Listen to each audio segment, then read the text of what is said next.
You're listening to How'd You Sleep?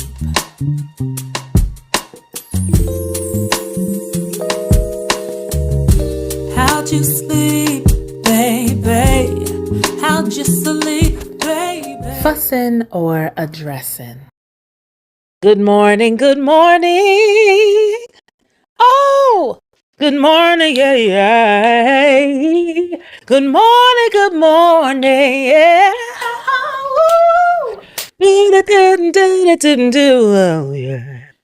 And I'm proud to be an American, and at least I know I'm free. And I'm proud to be the man who died, that gave their life to me, and I proudly stand up. God, if we never needed you before. What the hell is going on? What the hell is going on? Don't act like you're not feeling that way. We can act and smile and do the whole faith talk and the hope talk. What the hell is going on? Who voted for this? I'm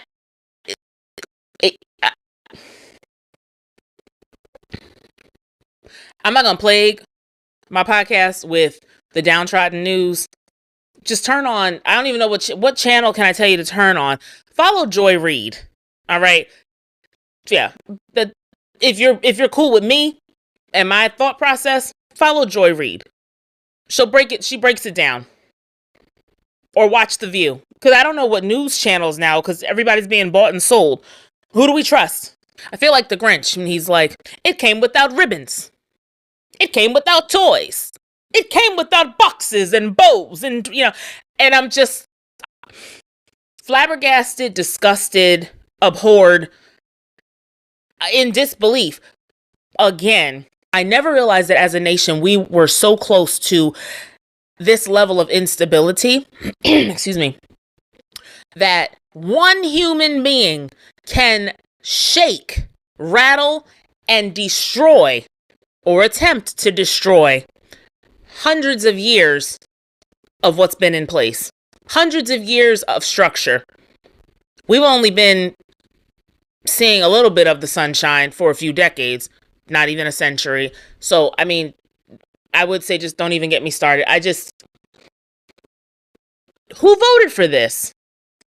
And I'm not the I told you so person, but if someone says, and they've already proven who they are, why do you think the next go round they're not going to be who they are? And what makes you think if I hop on the back of a gator or crocodile after I feed it, what makes me think that the same meat that they just enjoyed, that they just enjoyed in front of them, they're not going to enjoy that's on their back? I'm next. I just don't understand what made y'all think that it was going to stop with the people that you agreed with didn't deserve the best life. What made you think that? Anyway, Jasmine Crockett is running for U.S. Senate. I am feeling all of the feels. Joy. I'm feeling wonder. I'm feeling the young Black women are seeing more and more representation of who they can be. But I'm also concerned for her well-being. I pray safety over she and her family, because the high level vitriol that she's already facing is just going to go into overdrive. You gotta admit that ad was fire, though. That ad was fire. Go to her page if you haven't seen it. There's one ad where she uses, I'm gonna say A.I.C. The last two letters stand for in chief. She uses A.I.C.'s words to create her campaign. And then there's one, and it's a song. It's a, what do you call it? It's a song, placed over this dope track. And it's really fly. So check that out. In sweeter news, it is the 30th anniversary of Our Ladies. Everyone falls. I'm sorry, I think she was a little lower. Everyone falls. Everyone falls in love sometime. Sometimes it's, oh man. I was in the theater. I'm old enough to remember being in the theater, baby. My mother took me to see this movie, and the townspeople had a fit because I was 14 years old. I was 13. It came out in 95.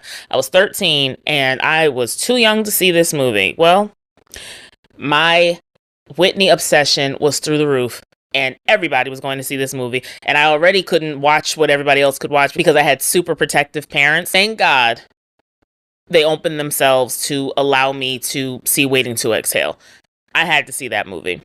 And I remember being in the theater. I remember watching the cast on Oprah. I remember just loving Whitney. And I got to see a little bit of Whitney's the attitude. I think Whitney was also tired at that point of the intrusive nature that fame brings. And the obsession and the applause is one thing, but the downside of fame she was really experiencing, only for us to learn years later. Of course, I have no way to prove this, but her apparent bodyguard, the gentleman who was protecting her at the time, stated that she overdosed while filming Waiting to Exhale. The ladies will more than likely never reveal that, like, from their lips, but she was in a dark space during the time of filming that, and she's on the Oprah Winfrey Show, and at one point Oprah does what interviewers do and talk show hosts do and asks the question, and she says, "We're here to talk about Exhale. My life is none of your business." And the crowd went wild. I think they went wild because you're used to, "I found out what I've been missing." You're used to this sweet-toned woman, this girl who's now a full-fledged, embodied and empowered woman, telling you to blank off and mind your business on your own show. I don't think people were expecting that response. But I'm sure at that point, because people were just dogging their marriage and dogging her husband, it gets old, gets tired. You get tired of defending your existence and your love. So I ain't mad at her. This month marks 30 years of Waiting to Exhale. 30 years. Someone said, so many of your memories happen at this age and at this age. I guess for whatever reason, those memories stick. And then when years will pass, or when I look back at a photo or an album, I'm like, that was the year that it happened. And I really was that age. What this movie meant, I don't know if you'll agree, and not just with this movie, but the who you are is not the same, you hope, at 13, 30, 25, 43. Not the same woman.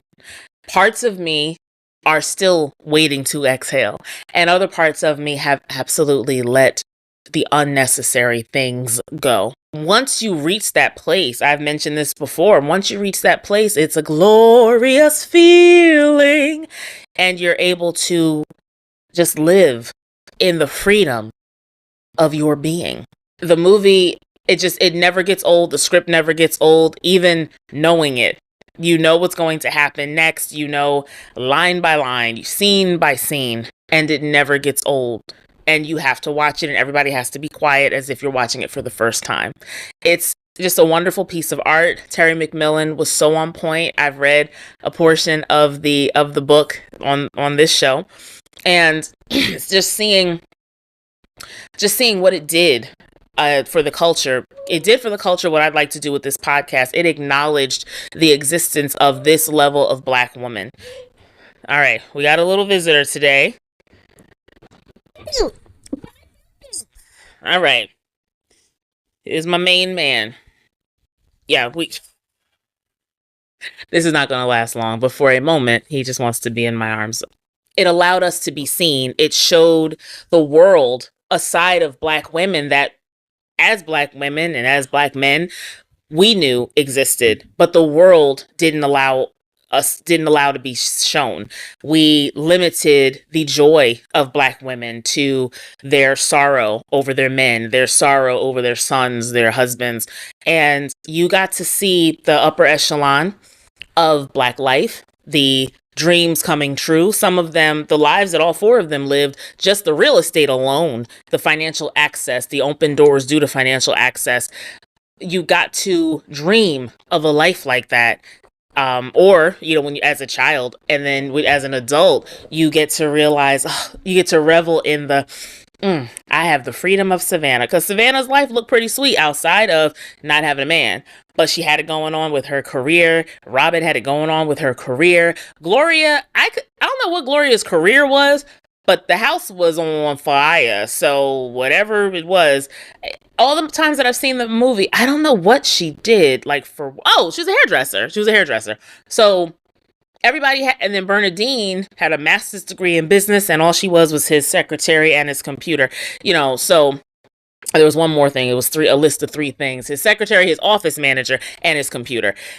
So she did not, at the time period that of the movie, she had not evolved into the woman that she thought she would have evolved into when they married, when she graduated, and when she'd earned her master's. All right, wanna go bye-bye? Go bye-bye. Go bye-bye. The woman that she expected to evolve into, when she got her master's, she just became a shell of that, or a fraction of that, a shadow of that. Became a mom, became a wife, and his office manager, his secretary, and his computer, according to her. She helped him build his dream, and her dreams kind of faded. We allow our dreams to fade a lot of the times, not just women. I'm going to speak for the women, as I am one. And I am one of those women that I can see myself, if I were married today, loving my partner enough to get his stuff to promote whoever he wanted to be, wherever he wanted to go, and somehow figure out how to do my thing. And if I'm not able to figure out how to work my thing with his thing, or work alongside him, I would allow his thing to come over. The previous version of me. Ha! Thank the Lord for a new day, because some way or shape or form, we're going to have both of our dreams. We're going to align our dreams, align our time, and both of our dreams and our visions and our mission for ourselves, for our lives, will come true, because there's no going back. We can't be this energized version of ourselves next year. The next year we're going to be an older version of ourselves, and as time goes on, even older.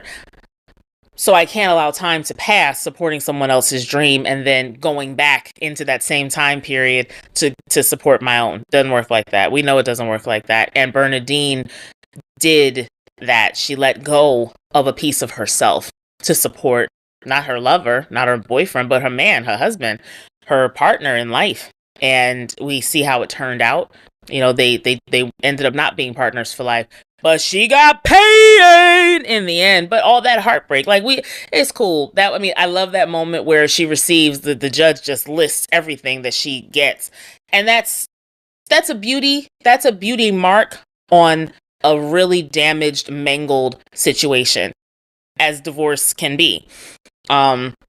So that was nice. It's nice when they all come to themselves.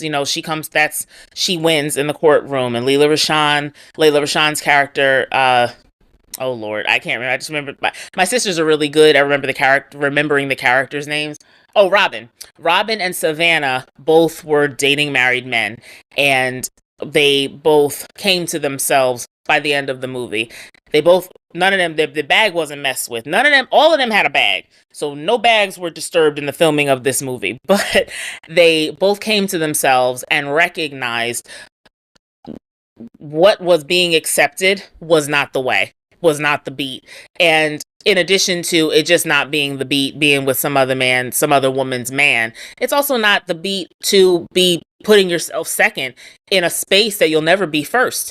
Right? Whatever that is. If it's a job, if you want to be first, then maybe you need to create the business. And if it's a relationship, you're definitely more than likely never going to be first. You're not going to ebb somebody out of their position as first, especially not as first lady. And then Gloria. I watched this interview with Loretta Devine, and she mentioned, I was just supposed to be the fat one. The way she delivers her lines, it's for some.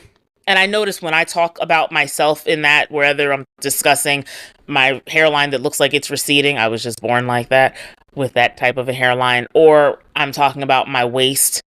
People, when we're honest about ourselves, my experience, I think it makes people uncomfortable when we are open about our things that are not the most flattering things that we don't find the most flattering about ourselves. It seems to bother others. And when Loretta Devine said I was supposed to be the fat one, I felt her on that. I also felt, could be wrong. This could be a misread, but I also felt nobody wants to be not the pretty one, not the thin one, or the at least the in shape one. Very few people want to actually be referred to as the fat one. When she said that, my heart just did a thing, because I'm thinking about who she was when the world met her on a different. Many of us met her on a different world. I did. Remember Stevie? And others met her. Every man has its own special dream. And your dream's just about, she was a dream girl. And others met her prior to that, a thinner version of herself. And now she is a thicker version of herself, still a glorious being, still a talented being, still a sight to behold. But Hollywood, life, men, friends, the world makes you feel like your being is just not enough. Now I'm going to do a segue. Makes you feel like you're not enough when you show up as your authentic self. Meanwhile, telling you, just be yourself. Be real. Got to be real. The Diddy documentary. I'm not going through that documentary episode by episode. I will say it was more heartbreaking and disturbing than it was shocking. Because if you pay attention to any story regarding the music industry, you know that it is nefarious in nature. You know that there is a lot of selling of souls and parts to make fetch happen. Some of the best beats, some of the songs we were created to, or the songs we did our share of creating to, are made in studios that are filled with tears, filled with fights and cursing and murders. And it's just like, oh my God, it's just disheartening, because it's another brother that's being taken down.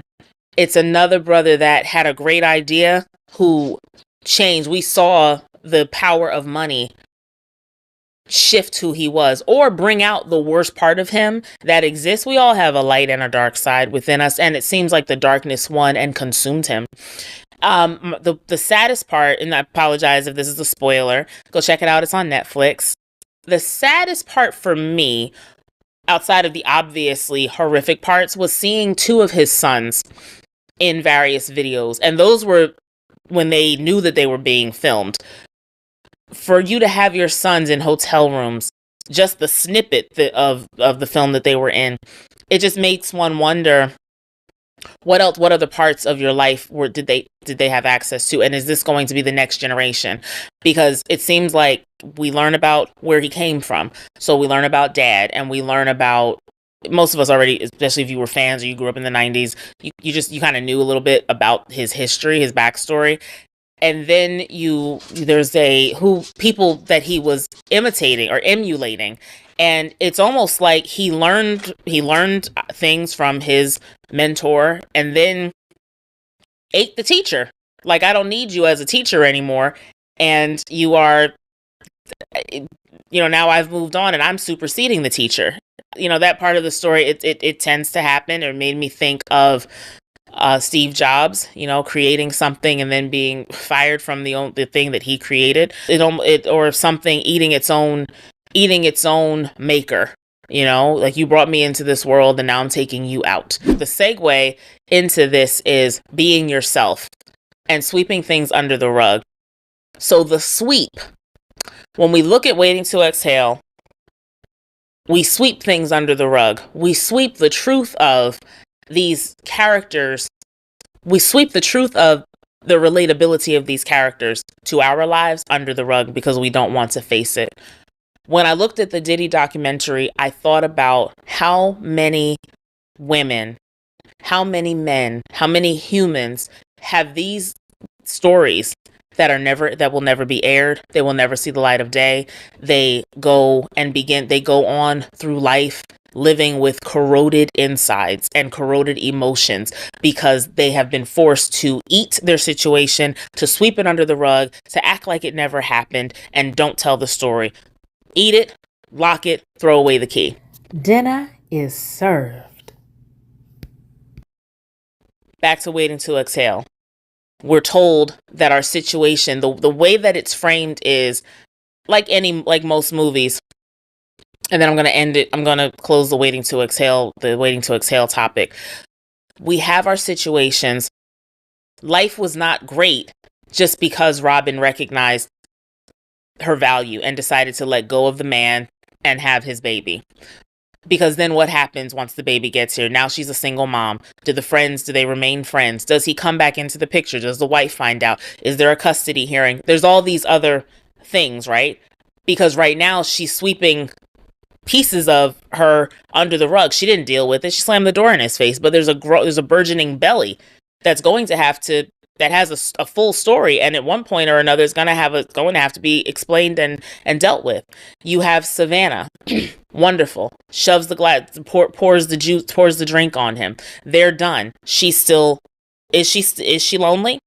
What does she shove under? She still has a relationship with her mother that needs some repairing. Is there going to be another married man? We never really dissected what understanding Savannah came to within herself. We saw what happened and how she executed the decision to let go of Kenneth, but we didn't see the why that was accepted to begin with. We didn't see why her mother was pushing a married man onto her single daughter. We're sweeping something under the rug and not dealing with it. There is a DNA deficit. There is fever in the family. There is trouble in my way. The waters are troubled when your own mother is pushing you to steal somebody else's man. That's one of those things you do and you hope you just take that secret to Jesus, honey. Not your mother referring you because she doesn't want you to be lonely. She doesn't want you to be alone. So she's going to put your life at risk and your reputation at risk for the sake of her mother doesn't have to live with that loneliness. And let me just say, as a side, while dating is something that my life hasn't seen much of as of late, settling is not something that I plan to ever do again. I've settled and have been miserable. I am without a partner right now, but I'm not lonely. Sometimes I'm lonely, but never alone. That part of the song never made any sense to me. I'm not lonely. You know what I'm a party of one, but I'm a party. I really am. And there's moments that it's like, oh, that would be nice. But then there's things that I'm just not going to accept. I see what's accepted. I see what's expected to be accepted. No, thank you. Go to Bernadine. Bernadine could have cared less. All her scruples, she followed all the rules. I dig Bernadine's situation when she got with dude knowing he was married. While not right, I was less mad at her for one fact. Her mind was all over the place. She didn't want him. She didn't want to be. She just wanted and whoever threw the first shot at her was going to get it. She just needed to give it away to somebody and needed to erase the taste, the feel, the scent of John from every single part of her body. And that was my grown opinion. That was what she did. She wanted to be bathed and released of his pheromones. And then you have Gloria. Gloria, while they all seem to be the same age, Gloria may have been a bit older, if not just more mature, but she seemed to have come to more of a resolve in her loneliness. There seems to have been, I can't say a peace. She seemed to have accepted being lonely. I would think. I say that and I pause because while she accepted being lonely, she did want to get a night of nookie. So being lonely, but she also didn't push for a relationship. She was just hoping that her son's father would give her some that evening, right? Because she just wanted, break me off a little something, tighten me up. All right, cool. I ain't trying to marry you again. I'm not trying to do any of that. And the devastation for her was, I thought you didn't want me because I was fat. I did not know that you didn't want me because you sword fighting. You doing sticking and dipping with dudes. I can't compete with that. So her level of disappointment, you got somebody with a white woman, you got her, you got somebody else with a dipping and sticking, and then you got two broads dealing with other broads men. So the other conversation, I love to learn a backstory. So if I was to do, and I have no interest in seeing a redo, Whitney is with the Angels. I have no desire to see a redo without her at all. But if we were to do a backstory, and you could do a backstory because you would have all different actors, younger actors, how did they get to that point? How did Gloria get to that point? If weight is a thing, did she gain weight because of mommy weight, or did she gain weight? The reason that some of us do gain weight, because she was eating out of habit and out of boredom or out of loneliness. Did she not lose the weight because it just, nobody wants me anyway, it doesn't matter? How did Bernadine get to this point where it was okay to lose herself? Did she realize that she was losing herself? At what point in her life and in her marriage did it not bother her to be the background to his foreground? And then the two ladies, wonderful careers, but where in the trajectory of their lives did it happen where what's so fractured that accepting a fraction of a man was the best that they allowed themselves to do? Stunning women in a place where there apparently appears to be many men. This was the 90s, not today, where, it was a different day. There always seemed to be men. Everybody seemed to be getting married, and like men wanted women and liked women back then. I don't know what happened. But anyway, the dating pool is full of feces these days. But so I've heard. I ain't been waiting in it. But to see it, I just wonder what's been swept under the rug. And did they truly exhale? Or was it an exhale and then they inhaled about something else after the credits rolled? I love the movie. I always have a different thesis going on while I'm watching the film. And yeah, those are just my thoughts on this exceptional piece of literature, this groundbreaking piece of literature. To hear about it, it was everywhere in the 90s. I was too young to read that book, but when it dropped, it was very important to me to get that book, that cover in particular, because it was for the culture. I didn't want the cover with the movie poster. I wanted the cover with the four silhouettes of Black women. And, the purple and the greens. I wanted that. And I got that on, I think it was eBay. Sweeping things under the rug. We look at the Diddy documentary. We see a childhood that was fractured, and it impacted the rest of his life. I say that with caution because there are stories, there are humans who have the perfectly balanced life. And I do that because no one's life is perfect. But there's no murders in their lives. Let's just say there's no horror stories, and they turn into people that cause horror and harm to others. So that's not always you have people that have Diddy's same exact beginning, who become the best contributing members to society, the best parents, the most upstanding human beings. But we're looking at him. So was this a guaranteed, where he is now, was this a guaranteed destination for someone who lost their father to murder, had a mother who did whatever she needed to do to make ends meet, followed the ideals of scallywags in various parts of the city? Was that the guaranteed destination? Did he assume it? Did he fall into it? Whatever it was, we see where it landed him. And we saw the high. If you're around my age or older, you lived in this space. You saw the rise. You saw the fame. You saw the stars. Then you only saw him. And so to watch this, and it's like you truly stepped on heads, mangled careers, freaked people physically and financially, and got away with it. And then when people said things, when people challenged you and people checked you and people said things, they were looked at as angry, only for this documentary to come out. And it's like, oh, they've been telling the truth all along. You really are this person. It goes to show what good PR and a dazzling personality, how far it can take you, man. I tell you, stepping out away from the documentary, but maintaining the theme of terror and trauma.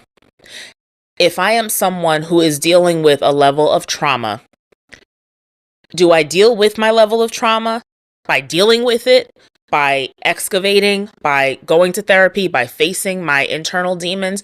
Or do I deal with it by manipulating, terrorizing others? Because hurt people, after all, hurt people. So what is it for me to do? How do I maintain that balance of good versus evil when all that I'm feeling is evil?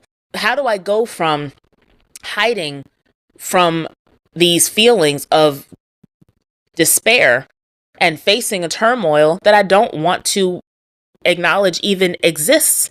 I don't want to face it. So we don't face it. We sweep it under the rug. Have you ever in life swept dirt under a rug? I never have, but I can imagine just because type A. You sweep under a rug. Let's just put that there. Let's just put that there. Let's just put that there. Let's just put that there. And thing after thing, issue after issue, trauma after trauma. Do you think that that's not going to fester? Do you think that that is not going to implode? Do you think that that's not going to cause corrosion of multiple sorts within your spirit, your gut, your mind? It's not just going to sit there and just say, I'm trauma. Who are you? No, it's going to fester. It's going to affect how you interact with yourself, how you see yourself. It's going to affect how you interact with your loved ones, your spouse, your parents, your children, because you're not dealing with the shit that's actually festering inside. And I remember Jennifer Lewis saying this, when you're around shit for so long, you don't even realize that it smells like shit. It's sitting in you. And you're not dealing with it. You've gotten so accustomed to it. And that's what happens when we sweep things under the rug. Instead of saying, this hurt me, this bothers me, this pains me, this feels like a pinch and a twist to my intestines. I have to rid myself of these feelings. I have to face these feelings in order to fix them. I have to acknowledge how these feelings, how these things are making me feel. When I looked at that documentary, some people that were testifying, if you will, I'm thinking, is there a level of denial? And then others, is there a level of freedom now that they have, I got it all out. After years of saying, after years of holding it in, holding all these secrets, I got it all out. Is there freedom or is there fear of retribution? And then others, it seemed like they were still holding out hope that he's still a good guy. I know him. With all of this that I've seen, I know him. I saw somebody holding out hope that the person that they need to be great is actually better than they want to admit. And with that, I saw sweeping under the rug. And we can't heal with sweeping shit under the rug. I fell off my bike years ago. When I fell, it began to bleed. Put peroxide on it. Let it air out. Put a Band-Aid on it. Tended to it the next day. Tended to it the next day. The scar remains, but I acknowledged and tended to it when it happened. And the scar has begun to fade. There are other scars that remain because I never dealt with them. You know what those scars are? What happened at 14? What happened at 27? Those are spaces that when I begin to excavate, they just feel a little, I don't like that. And so I stay away from it. I don't touch it. I get like a wounded animal. You know, you just don't, you ever, get to an animal like a puppy and, they just don't want you to touch them, or a child. They don't want you to touch them because it hurts. I'm scared it's going to hurt. I know it's going to hurt. I know it's going to freaking suck. So I don't want to touch it. I don't want to go right there. I want to be healed. I want to be better, but I don't want to touch that. I don't want to face that. I can face all of this, but I don't want to get there just yet. But what I'm not touching has affected the present version of me, ultimately affecting the future version of me. I'm suspicious where I don't need to be suspicious. I'm angry out of nowhere. And it has nothing to do with the person in front of me or next to me. It has to do with the person within me that refuses to acknowledge for reasons that I justify. I refuse to acknowledge the dirt that I have swept under my personal rug. When I looked at that documentary, I'm thinking about the long-term pain of his children. How do you face that? How do you go to therapy for that? This was a worldwide case. He's a worldwide star. How do you come out of that and discuss, this bothers me about my father? How do you face that and acknowledge it and still love the man that gave you life, covered you, gave you shelter, gave you a life of wanting presumably nothing? We're not in the house. They may want for many things, It looks like they want for nothing. Looks like there's no lack. Clearly what's been lacked is a bit of morals, but on the outside, we lack nothing material. We lack nothing materialistic. On the outside, we lack nothing materialistic. The scars on the souls of those children will undoubtedly take root, and the scars on the soul of all of us, former children, will take root or have taken root. If you don't, and because you haven't acknowledged it, we have to face it in order to fix it. We have to sweep under the rug. Sweep it from out of the rug. We have to lift that sucker, roll that shit up, put the rug up so that nothing else can be swept under it. We're dealing with it right here, right now, because what I'm not allowing anymore is what happened to me in 1969 to affect what's happening to me in 2027. That person's not even here anymore. And you're still allowing it to asphyxiate your purpose, your dreams, your goals.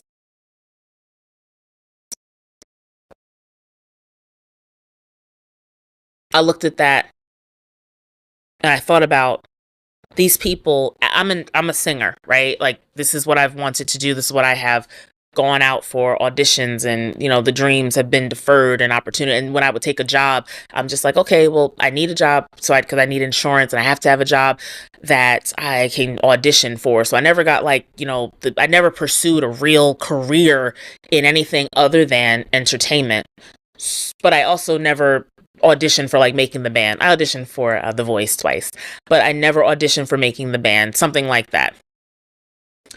You see making the band, you see the artists, we see Mace, we see Total, Faith Evans, Mary. And when I come to you as a 17-year-old with a dream and a talent, and I give that to you, it's almost as precious as me giving you my firstborn. And you take my firstborn and mangle it. First, you show it to the people. You show it off. You glaze it. You put on the prettiest outfits, or whatever outfit fits what you've curated. That fits whatever you have, whatever it fits whatever you have curated. But by no means did you ever intend for me to remain as privileged and as precious as the Fabergé egg you made me feel like I was. You had goals all along to mangle the baby.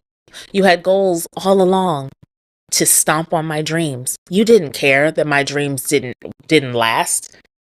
I had a few opportunities to perform on stage, and then to hell with me? Come on. I'm looking at this and I'm thinking of dreams that were not deferred. They looked as though, they felt as though they were coming true, only for the reality to be revealed upon the rug being snatched from under them. The rug that covered so many secrets. When it was snatched from under them, it covered more and more pain. It covered more and more secrets, more and more disappointment, and allowed us to hide from the truth of what it did to us. We feel let down. We feel forgotten and overlooked. And it's okay to feel our feelings. We have been sold the lie that our feelings are invalid.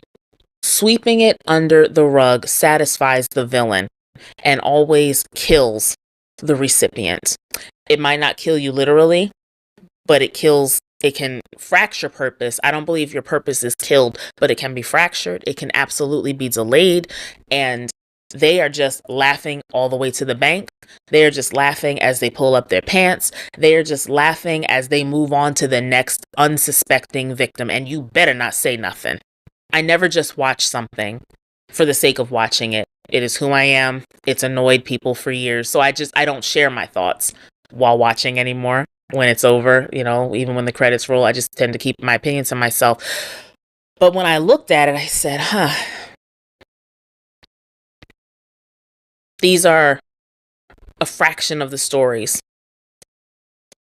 And this is just one industry. This is just one man. How many more people that dealt with that one man spoke?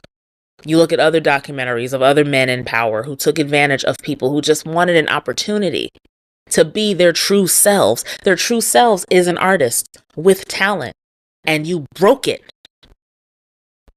You fractured their purpose and broke their spirit.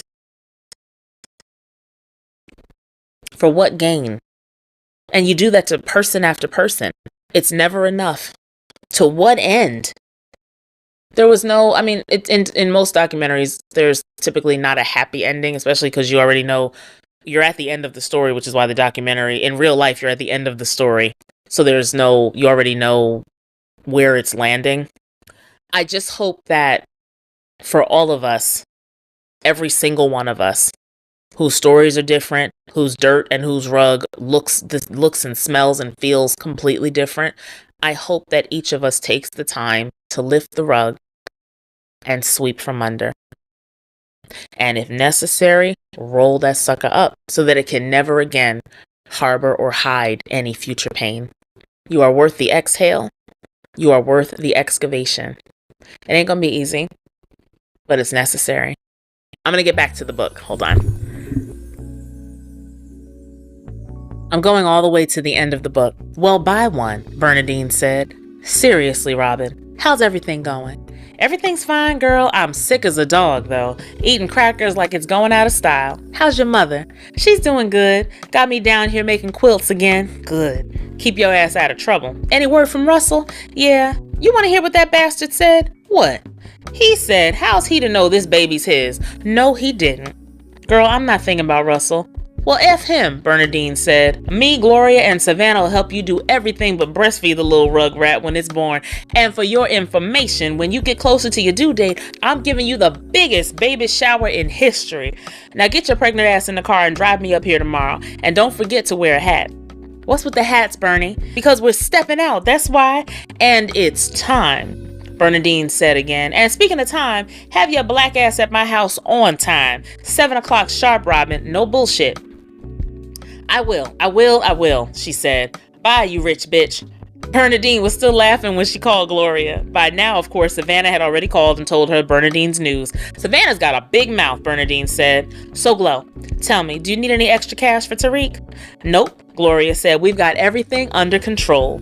He's working his behind off, cleaning up people's yards, painting fences, you name it. Gloria, the boy is going around the gosh darn world. I know that, but I'll tell you something. Since you're in such a generous mood, you could send Philip a few dollars. Consider it done. Just give me his address. How's he doing anyway? He's much better. Not doing as much hair as he'd hoped. He'd really appreciate it, especially coming from you. Philip always liked you. You don't think he'd be offended, do you? No. Did you ever get anybody to replace Desiree? Miss Black America came back on her hands and knees begging me for her job back. Gloria was clearly being sarcastic.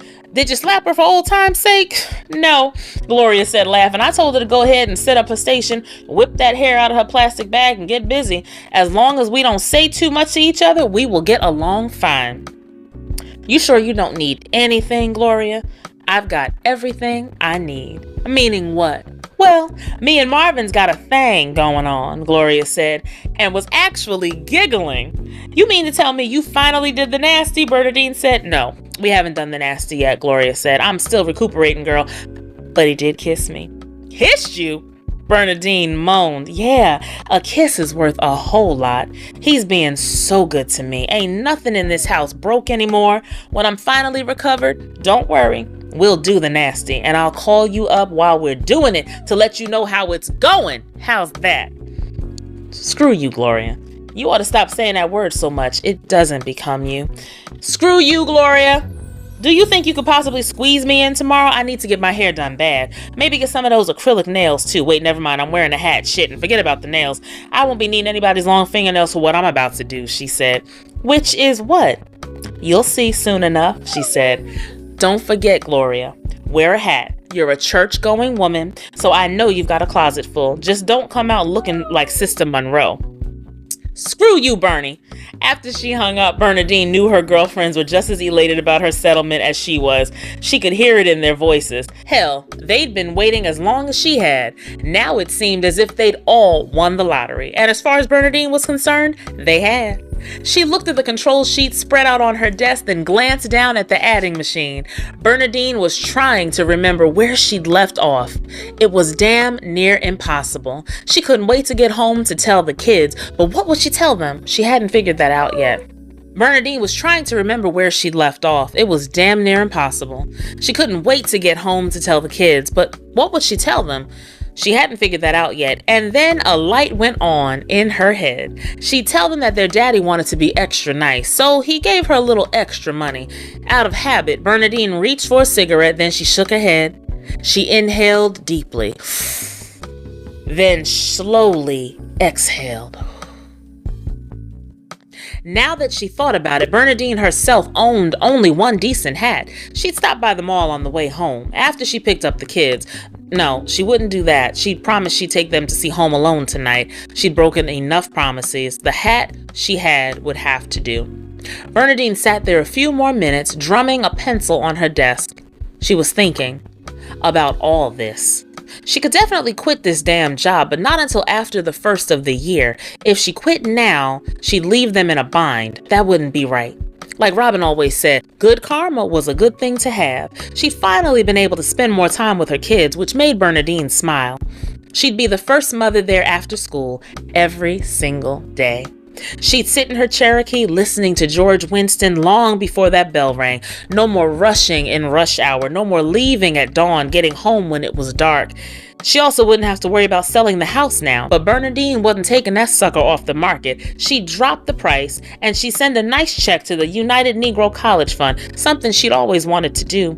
She'd help feed some of those kids in Africa she'd seen on TV at night. She'd call that toll-free number she'd written down on a piece of paper that was stuck under a magnet on the refrigerator. Maybe she'd send some change to the Urban League and the NAACP, and she'd definitely help out some of those programs that BWOTM had been trying to get off the ground for the last 100 years. At the rate she was going, Bernadine had already given away over $1 million. But she sat there, still trying to think of who else might need her help. And James. That man had backed up everything he said, and then some. Bernadine was still love-struck, and planned to stay that way. He'd be there for Christmas. He'd already found an apartment. His next step was setting up his law practice here. James said he wanted to see what he could do to get the King referendum passed in this racist state, once and for all. He'd already joined a coalition to stop the liquor board from allowing so many liquor stores in the black community. Savannah was even planning to do a show on it. The man was for real. James promised he wouldn't rush her, that he'd be patient.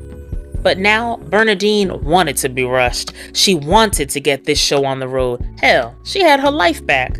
The one she lost 11 years ago. And now that she'd have the money to start her catering business, Bernadine didn't want to be bothered. She'd had a better dream, one that would see the light.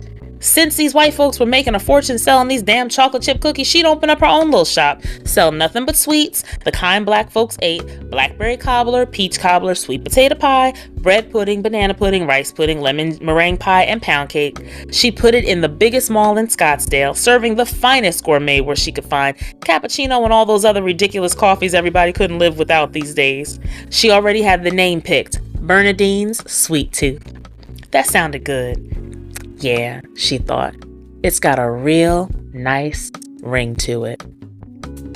Waiting to Exhale, the film. I'm going to end this show on the highest of notes, for me anyway. Bravo. I have a great candle. Bravo.